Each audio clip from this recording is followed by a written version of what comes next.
horário lá em Suzano Monge. Boa tarde, internauta. Estamos começando mais um bate-papo com convidados. Bem-vindos. Hoje a gente tem um bate-papo muito especial com a missionária Monja Cohen. Tudo bom, Monja? Tudo bem. Prazer estar com você. Prazer.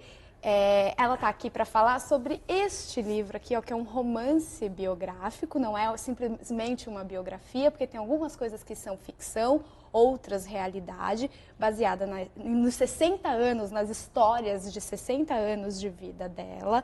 E quem escreveu foi a Neuza Steiner, que é uma terapeuta, né? Isso. Ela conversou 1 ano com você para poder fazer o livro. Como que foi? Ela conversou e resolveu fazer o livro, ou ela já foi fazer o livro e foi conversar? Como que surgiu a ideia disso? Não, eu fui fazer uma palestra na PUC para o pessoal de psicologia e ela estava lá assistindo essa palestra. Alguns dias depois eu me encontrei com ela quando eu comprava ração para o cachorro numa lojinha de cachorros. E ela conversou comigo e disse que ela trabalhava com fibromialgia e a dor nas mulheres. E eu falei que interessante, quem sabe a gente possa fazer alguma coisa juntas.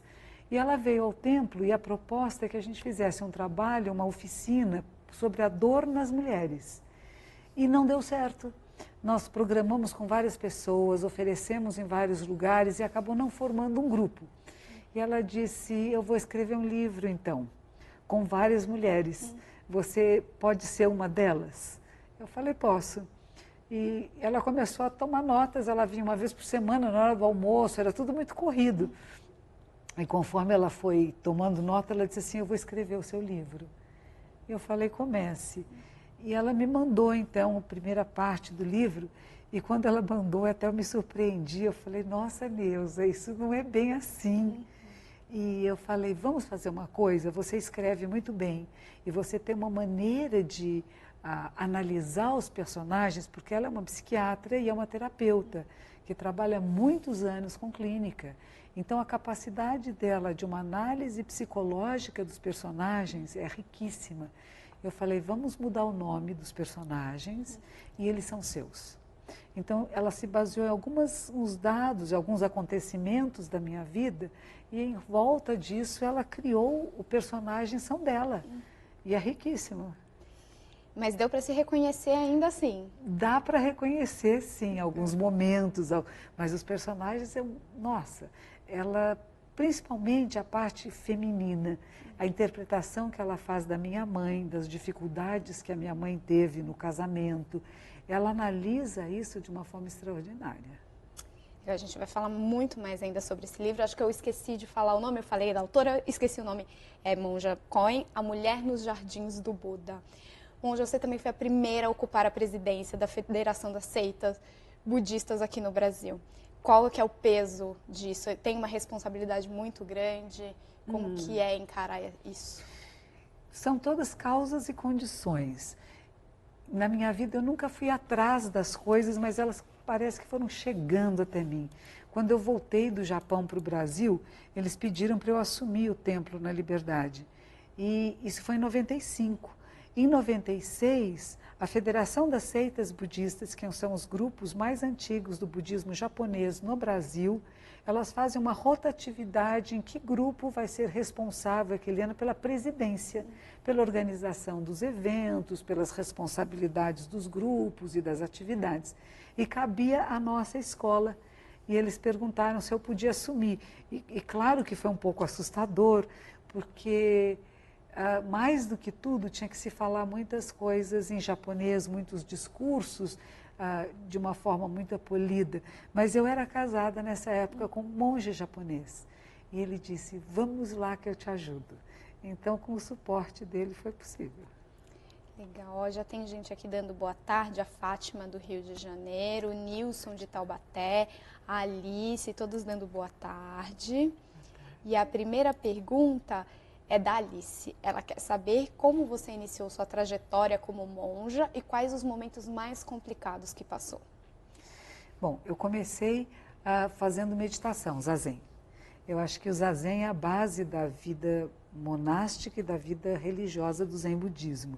Então, eu morava em Los Angeles, na Califórnia, eu li um livro sobre ondas mentais alfa, e dizem que quando nós estamos em meditação, oração profunda, ou num estado de arte, de criatividade. Um jogador de futebol que vai marcar um pênalti na frente de um gol, ou um goleiro que pega este pênalti, todos estão em alfa, que é considerada a nossa melhor onda mental, que é um foco absoluto, e ele é tão absoluto que ele é aberto. Ele não é limitado, mas é uma presença absoluta. E quando nós estamos em meditação, estamos assim. E havia esse livro nos Estados Unidos sobre ondas mentais alfa, e eu meditava sozinha. Eu falei, será que eu estou entrando em alfa? E havia uma entrevista com um monge zen.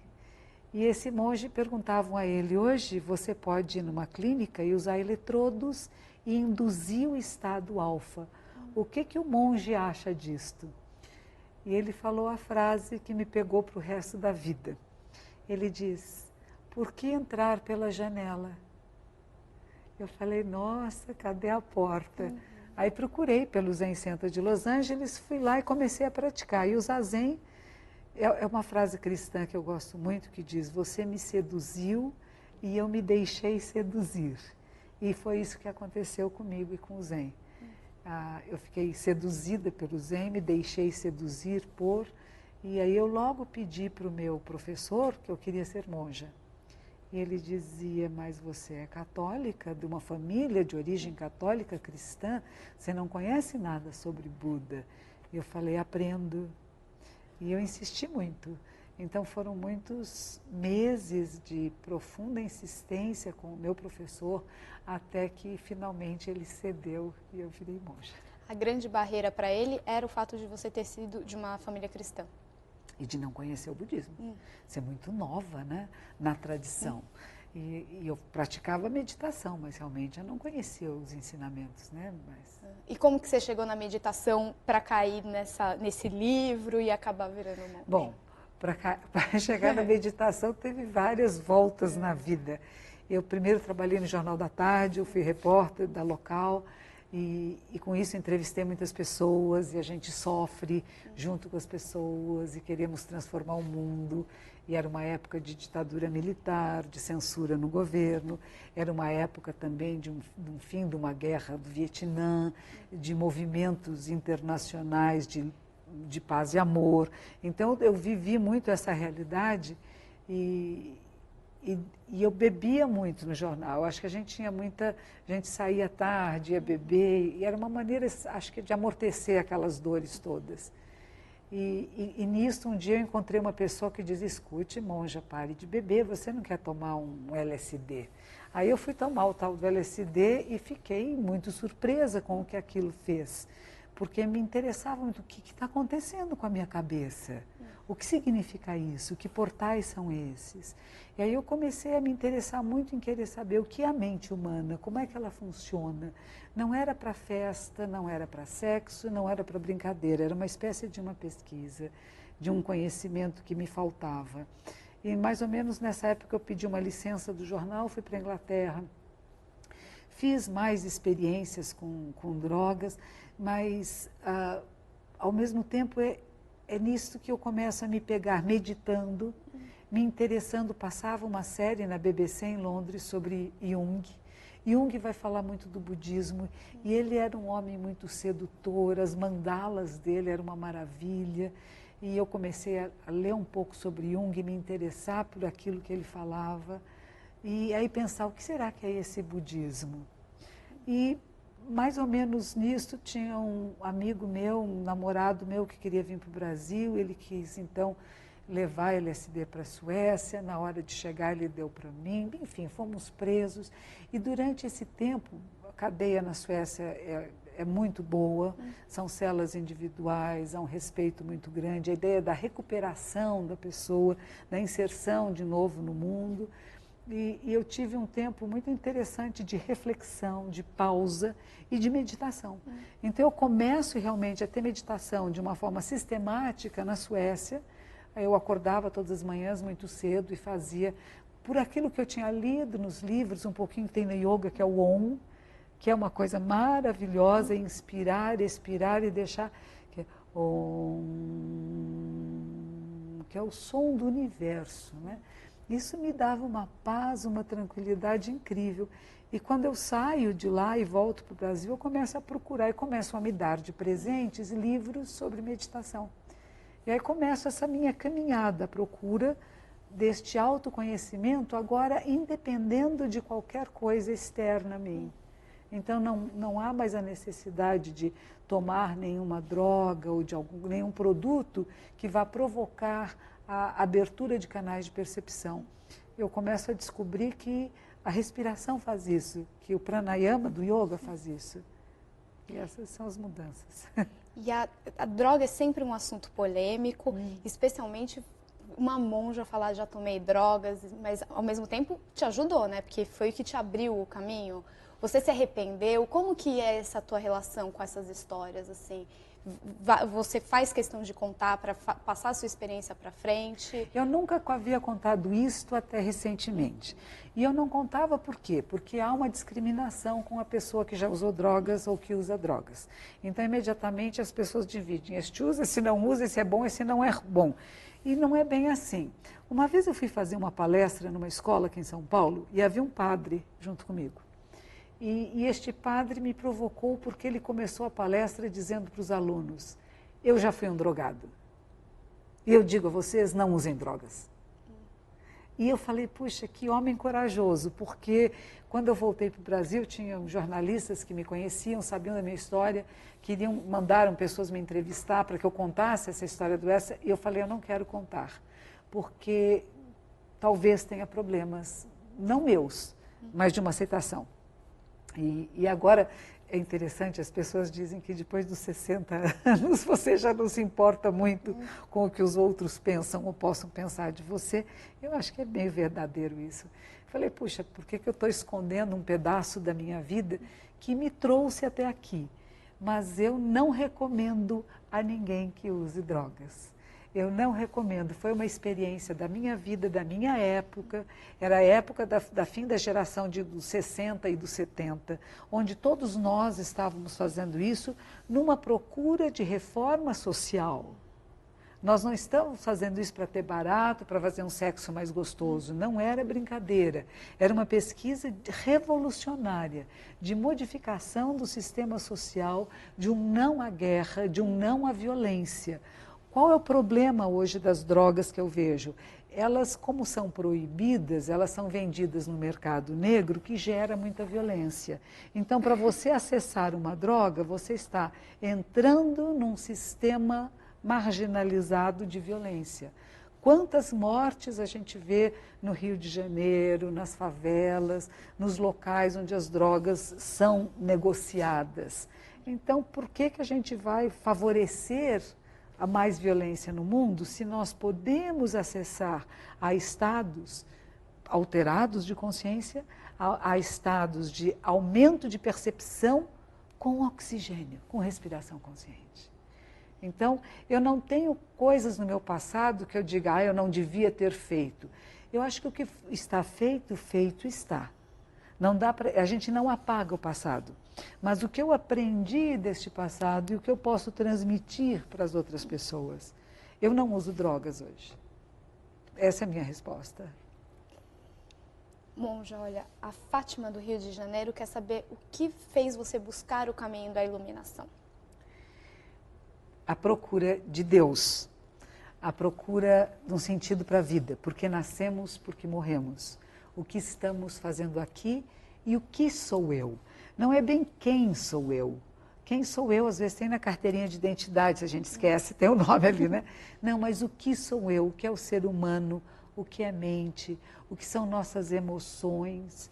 Eu me casei várias vezes e geralmente os relacionamentos terminavam da mesma maneira. E há um momento na vida que você olha e fala, puxa, isso sou eu. Por que é repetitivo? O que eu estou fazendo errado? Eu queria olhar um pouquinho para mim, eu queria mudar um pouco esse círculo vicioso.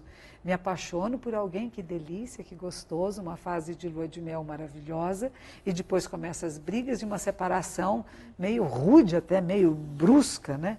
Eu falei, por que isso? Alguma coisa está errada nessa história, né? E eu quis olhar muito para dentro, e foi por aí. Olha, a Telemita está falando aqui, existe cristão não praticante, católico não praticante, existe budista não praticante? Existe, muitos. Assim como a população brasileira se diz toda cristã e algumas vão à igreja só num casamento ou no enterro de alguém, no Japão é a mesma coisa. Existem muitas pessoas que são budistas e que, na verdade, e mesmo aqui no Brasil, budistas que são mais no nome budistas. E há aqueles que são praticantes devotos, vamos dizer assim, como em qualquer religião, em qualquer uma delas. Bom, a gente estava conversando um pouquinho antes aqui, você estava falando, mostrar aqui de novo a capinha do livro, você estava falando, perguntei, você está feliz com o livro? Você falou que estava, mas que estava preocupada com a família. Como que você acha que a sua família vai perceber esse livro, vai ler, eles vão achar que são personagens, vão se reconhecer? Como que você está esperando a repercussão na família? Então, quando a Neuza me mandou os primeiros escritos dela, eu falei, nossa... Isso daqui é capaz de dar problemas, tanto que eu pedi para ela, mude todos os nomes. Meu pai, que era loiro, ficou moreno, minha mãe, que era morena, ficou loira. E não só isso, né? Tem detalhes das intimidades em que ela fantasiou um pouco, ela criou em cima disso. E a minha irmã, ela é uma pessoa muito devotada à família, ao nome da família, ela se sente muito feliz de que nossos pais eram muito eruditos, minha mãe era uma pedagoga, meu pai também trabalhava em área de educação, então ela se orgulha muito da família e de repente a família estar meio desnudada e de uma maneira que não representavam exatamente aqueles personagens como ela os conheceu ou como eu os via, eu falei, ela vai ficar muito brava. E eu relutantemente dei o livro a ela ler, e ela relutantemente leu, e depois me disse, nossa, não é tão mal assim. Então isso já me amenizou um pouquinho. Eu dei para o meu pai ler, meu pai está com 93 anos, ele lê muito vagar, e eu não sei ainda da resposta dele, porque nós contamos detalhes da vida dele, da separação de minha mãe, que eu não sei como foi para ele, porque eu tenho a versão da minha mãe. Então a única coisa que eu pude contar para a Neuza é como minha mãe sentiu essa situação. E ela romanceou em volta. Agora, como teria sido para ele? Será que isso dói a ele hoje? Uma vez, há muitos anos atrás, ele me disse, uma das coisas que eu me arrependo é ter me separado de sua mãe. Será que hoje, com 93 anos, ele ainda tem isto? Ele ainda pensa isso? Nós não sabemos, né? Depois ele vai te contar. Quando ele ler o livro, ele vai te falar alguma coisa, provavelmente. Isso. Aliás, o livro é dividido em 3 partes, 2 partes que é da infância, né? A infância, a adolescência, assim, e depois a parte monja mesmo, que até o capítulo começa com esse nome de monja. O Rafa quer saber o que você acha dos atuais acontecimentos naturais que a Terra vem enfrentando. Terremotos, enchentes, assim como em outras doutrinas espiritualistas, você acredita que seja um expurgo planetário? Não, eu não. A nossa Terra, veja, nós vivemos na casquinha da Terra. Nós somos essa poeirinha cósmica, esse quase nada. A Terra, essa massa imensa, viva, esse organismo, ela mexe o ombro, nós morremos. Tudo que nós construímos se desfaz. O que eu acho que é importante da gente perceber disso tudo é a impermanência. Nada é fixo, nada é permanente. Buda dizia, não há nada confiável neste mundo que você diga ele é eterno e permanente. Não é. Quantas civilizações já desapareceram? A gente vê no Japão, no meu site até eu coloquei isso, um aluno meu me mandou, acho que é no Japão no século XIII, teve grandes enchentes, depois teve grandes fogos, o Japão está lá, civilização maravilhosa. Essas histórias de vingança e de expurgos são valores nossos, humanos, que a gente quer colocar sobre uma coisa muito maior do que nós, que é a vida do universo. A Terra está viva, é um organismo vivo. Ela não está se vingando de nós. A tolice é nossa. Quem é que vai construir casa na beira da várzea do rio? Nós não estamos certos. O erro nosso é a pobreza, é a miséria, é o não compartilhamento, a injustiça social. E isto sim nós somos responsáveis. Por que que os nossos pobres constroem as casas em lugares onde elas se arrebentam todas?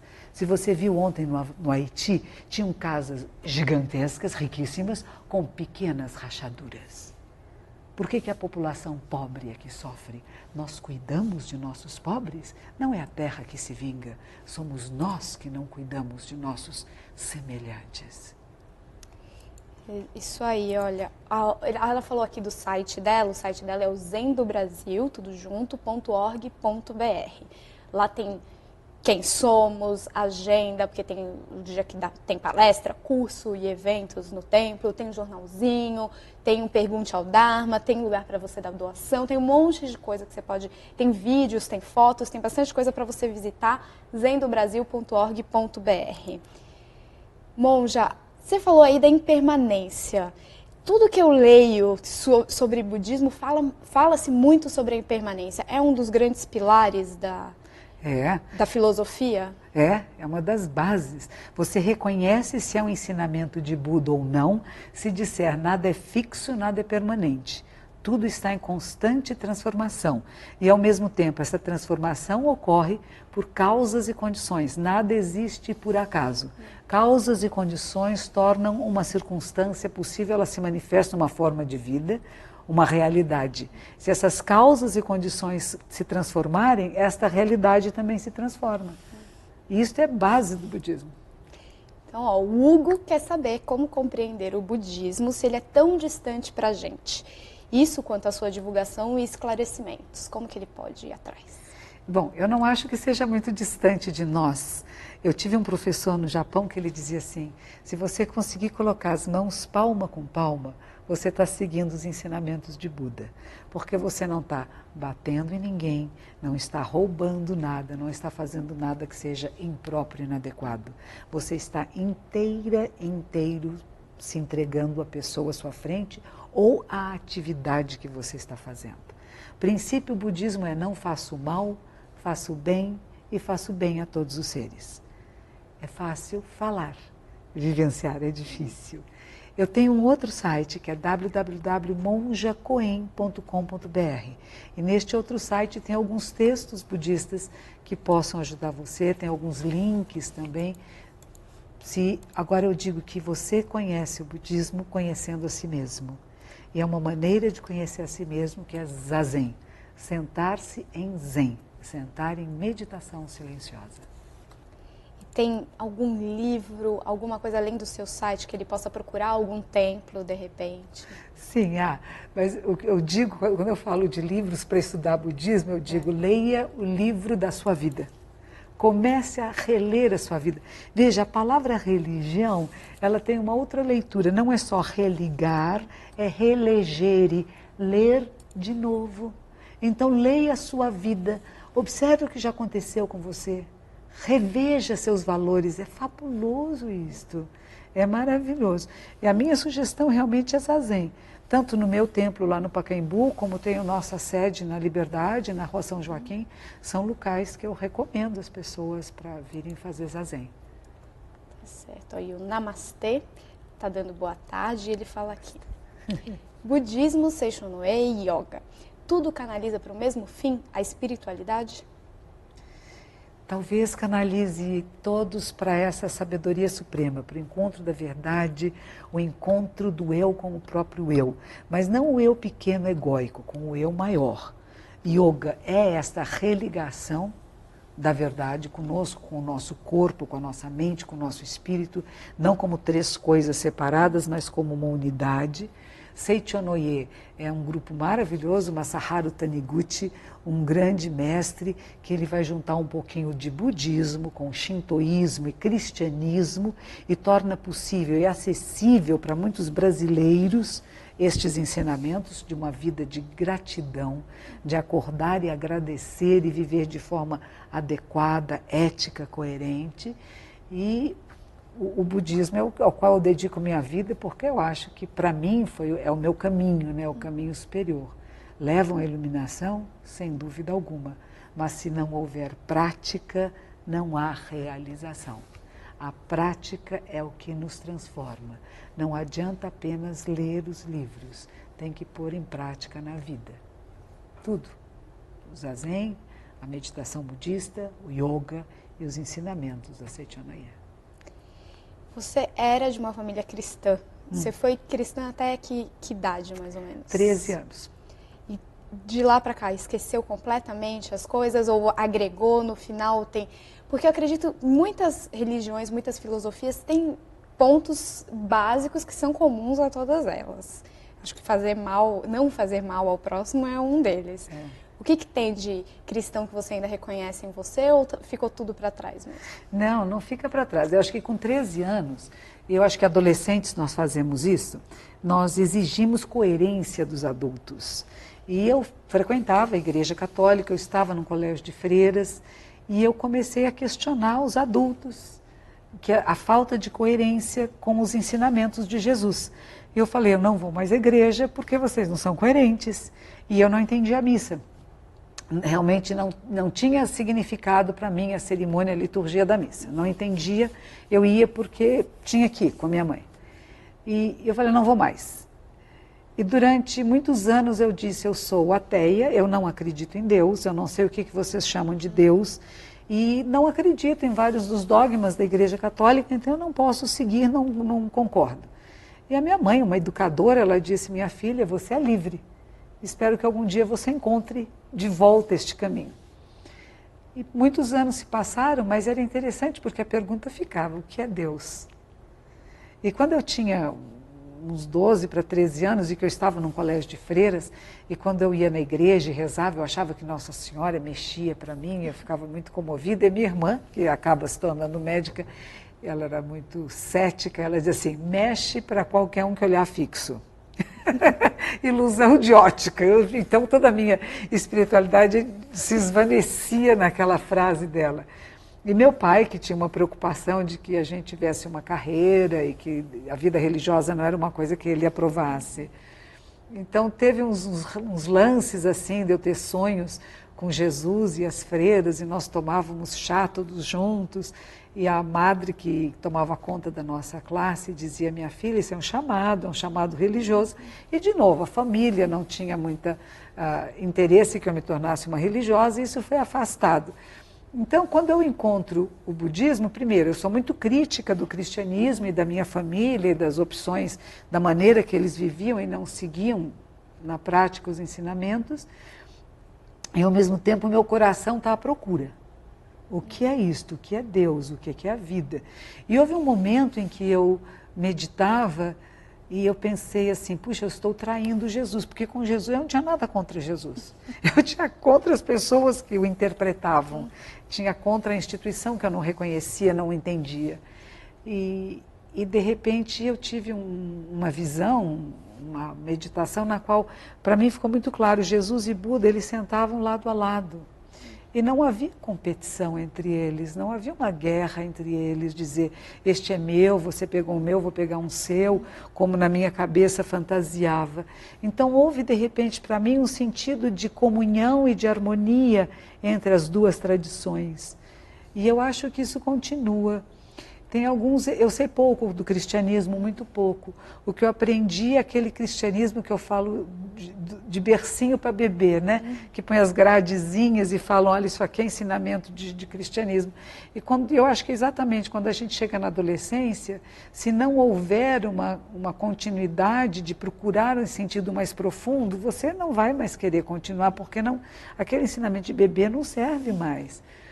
E foi mais ou menos por aí, mas eu sinto que eu tenho encontrado, tem padres que eu gosto muito, grandes amigos meus, irmãs católicas, que são grandes companheiras minhas de caminhada e de grande respeito, de perceber que realmente na experiência mística nós chegamos no mesmo lugar. E as linguagens que nós temos, as religiões, são linguagens étnicas diferentes. E E o propósito das verdadeiras religiões, dos verdadeiros caminhos espirituais, é levar as pessoas para um estado que no budismo se chama de nirvana, de paz e tranquilidade. E essa paz só acontece quando nós fazemos o bem. Então, o princípio de todas elas é o amor, a compaixão, a sabedoria, o respeito à vida, né? E vou encontrando muitas similaridades e diferenças. Mas uma das coisas que eu sempre, quando faço palestras e digo às pessoas, é a história de dar a outra face, que Jesus falava tanto e que Buda vai dizer a mesma coisa com outras palavras. Se alguém agride você, não agrida de volta. Difícil? Muito. Prática. Insultou você, não insulte de volta. Dê outra face, dê uma outra resposta. Não é dizer, pode insultar mais porque eu sou uma pessoa religiosa, eu aceito tudo. Não é isto. Você tem que se colocar no mundo, não pode se omitir. Mas a maneira de você se colocar é não violência. É a não violência ativa. Isso transforma o mundo. E isso todas as religiões concordam. Concordam no final, né? Só uma última pergunta antes de eu passar para a próxima. Você falou que era cristão, uma época virou ateia e até encontrar o budismo. Nesse meio, sempre procurando a espiritualidade, mas nesse meio entre ser ateia e budista, você procurou outras religiões? Não. Não procurei nada, não. Eu pratiquei um pouquinho do Kriya Yoga, do Paramahansa Yoganandaji, que é do Self-Realization Fellowship, mas eu não estava procurando uma religião, eu estava procurando a meditação, daquele livro que eu li de Ondas Alfa. Então, aquilo também foi maravilhoso. Self-Realization Fellowship, Kriya Yoga, é uma bênção. Ele começou a abrir esses portais mais profundos de autoconhecimento, de reflexão, de percepção de nós no universo. Havia uma meditação que eu ainda faço com as pessoas, que é, você percebe que está aqui, sentada nesta sala, onde ela fica, em que bairro, em que cidade, em que estado, em que país, em que hemisfério, em que planeta, em que sistema solar, que é Via Láctea, e a Via Láctea no universo. Então você tem uma expansão de consciência e depois você vem desse universo imenso procurando cadê a nossa Via Láctea, e lá tem o sistema solar, e lá tem um planetinha azul, cadê aquele? É o meu. Aí eu vou chegando, procuro hemisfério sul, Brasil, São Paulo e você volta, mas você volta com uma visão expandida. E é uma joia isso. Uma delícia, já fiz meditação, adoro também.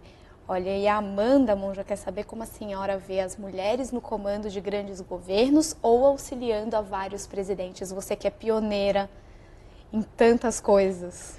Eu acho que a visão feminina do mundo definitivamente é diferente da masculina. E se completam. Uma não substitui a outra. Não somos iguais, definitivamente não somos. Não somos iguais nem mulheres com mulheres, nem homens com homens. Cada ser humano é único. Mas eu acredito numa humanidade que caminha junta e que se completa no sentido de que podemos ter olhares que facilitam uma realização e uma solução de um problema sobre vários ângulos. Não mais o consenso, mas o dissenso. Então não precisamos concordar, podemos discordar, mas temos abordagens diferentes que podem ajudar a solucionar os problemas internacionais. A mulher foi muito treinada a ter filhos, a gerar vida, a cuidar, a nutrir. Então esse sentimento de nutrir, de cuidar, de doar-se, foi mais desenvolvido de uma certa forma. E eu acho que isso pode ajudar muito nesta visão. Não quando a mulher quer assumir as posições da maneira masculina e patriarcal de sociedade. Isto não. E às vezes acontece. Às vezes acontece. Por exemplo, quando eu estava no Jornal da Tarde, eu queria muito ser aceita, tinham pouquíssimas mulheres jornalistas na época. Então eu queria ser aceita pelo grupo masculino, que eram os grandes jornalistas, etc. E o que eles faziam? Eles saíam para beber, eu ia beber com eles. E eu queria ser como eles. Mas eu não tinha o fígado que eles tinham, o treinamento que eles tinham, né?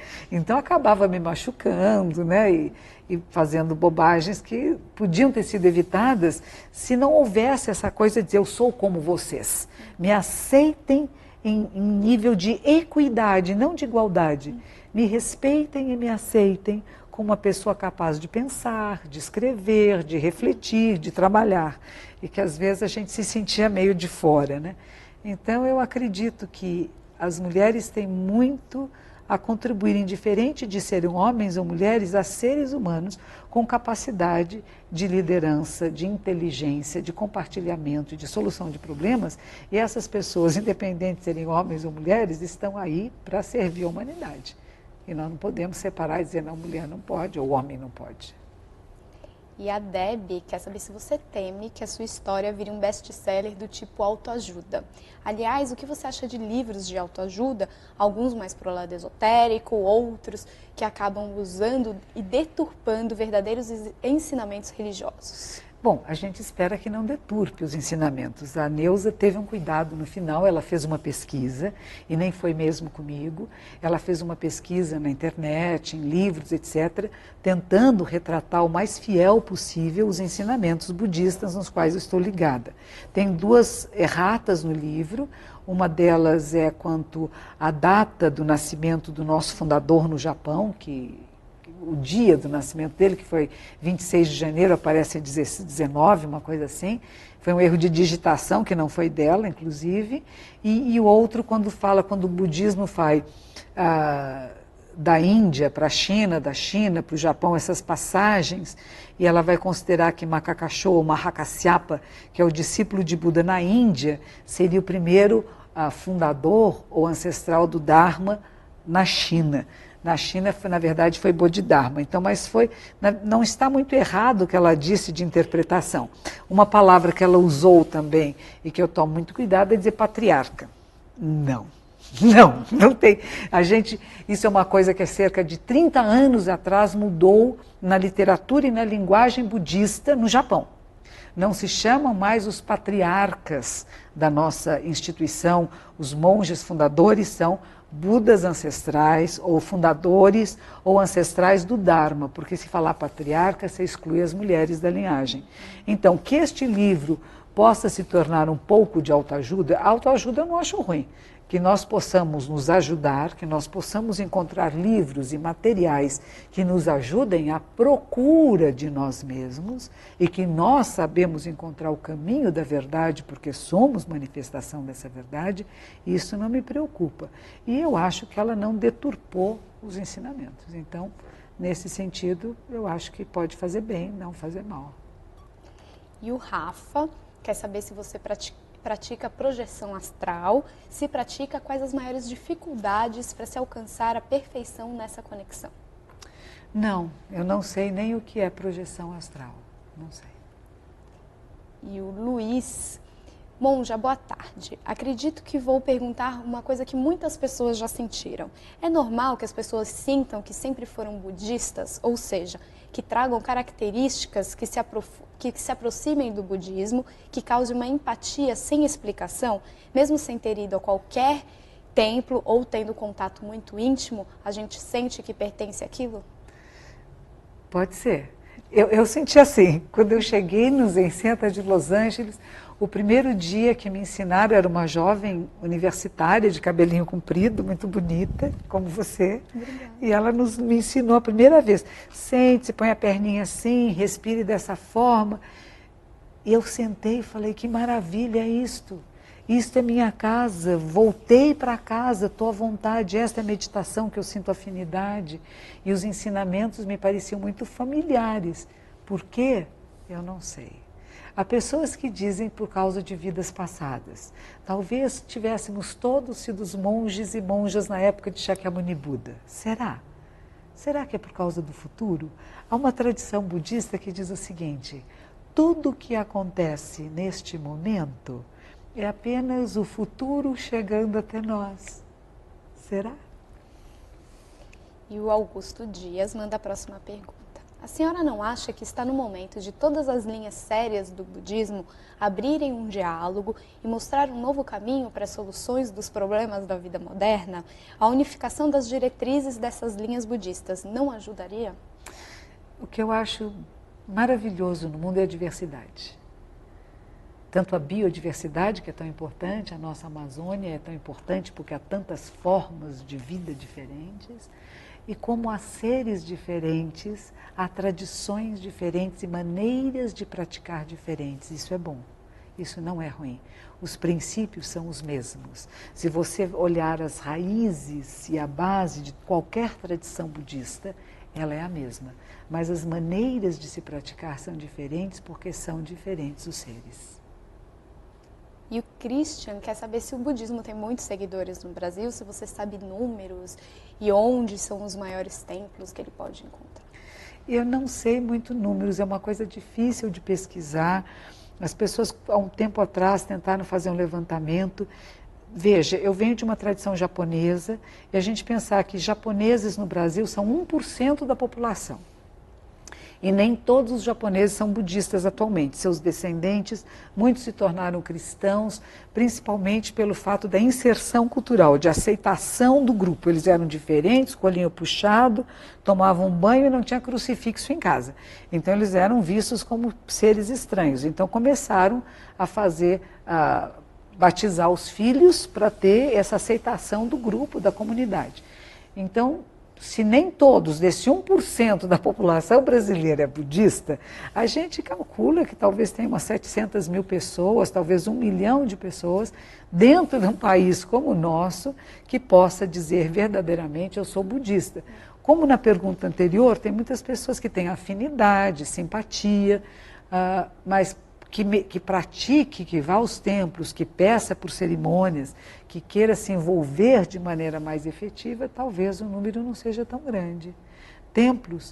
Há templos muito interessantes de várias tradições. O budismo tibetano tem no Rio Grande do Sul, em Três Coroas, uma joia de um lugar de prática que vale a pena conhecer, quem puder ir. Em Viamão tem um lama que eu gosto muito, chama Lama Santen, que também é uma joia de um lugar, tem um trabalho social com a periferia, com uma área carente, uma beleza de um lugar. Em Viamão também tem um templo zen budista, está se construindo um mosteiro zen em Viamão. Na cidade de Porto Alegre tem um grupo zen budista bem interessante no bairro Petrópolis. Isso pode ser encontrado lá nos meus sites. Em Curitiba há grupos budistas, em Florianópolis, vamos vir de baixo para cima, né? Em São Paulo tem muitos. Em São Paulo a sede de todas as grandes tradições estão sediadas na cidade de São Paulo. Então, tanto das tradições japonesas, como a gente tem do budismo de Taiwan, que é o templo Zulai em Cotia, que é uma joia que merece ser visitada. Sua Santidade o Dalai Lama, quando veio ao Brasil, esteve lá, tem práticas muito boas. A maioria das professoras são monjas, o que eu acho muito bom também. Tem monges também, mas as monjas estão na liderança. E isso é São Paulo. Depois, no Rio de Janeiro, tem grupos. A primeira sociedade budista brasileira, de um grupo Theravada, que é o budismo tradicional, no Morro de Santa Teresa. Tem uma monja, minha aluna, que tem na sua casa uma salinha de meditação também em Santa Teresa. Nossa, o que mais? Tem Mato Grosso do Sul, tem um professor em Campo Grande, é um professor de yoga, Jefferson Faustino, que ele tem um grupo de meditação zen budista que está forte. Em Cuiabá tem um grupo de meditação que é ligado ao Enio Burgos, que tem uma editora chamada Bodhigaya.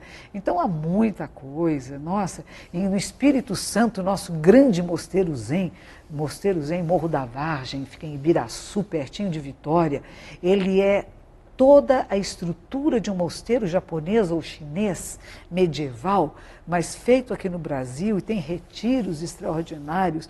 Este monge ensina, monge Daijun, um reverendo maravilhoso, está no Brasil há muitos anos, ele ensina meditação para policiais, ele ensina meditação para crianças, ele dá educação ambiental numa área de reserva ambiental, ele recebe animais que estavam sendo maltratados, não queriam ser vendidos, exportados para o Brasil, vem tudo para o mosteiro dele. Então tem macaquinhos, tem cervos, é uma beleza.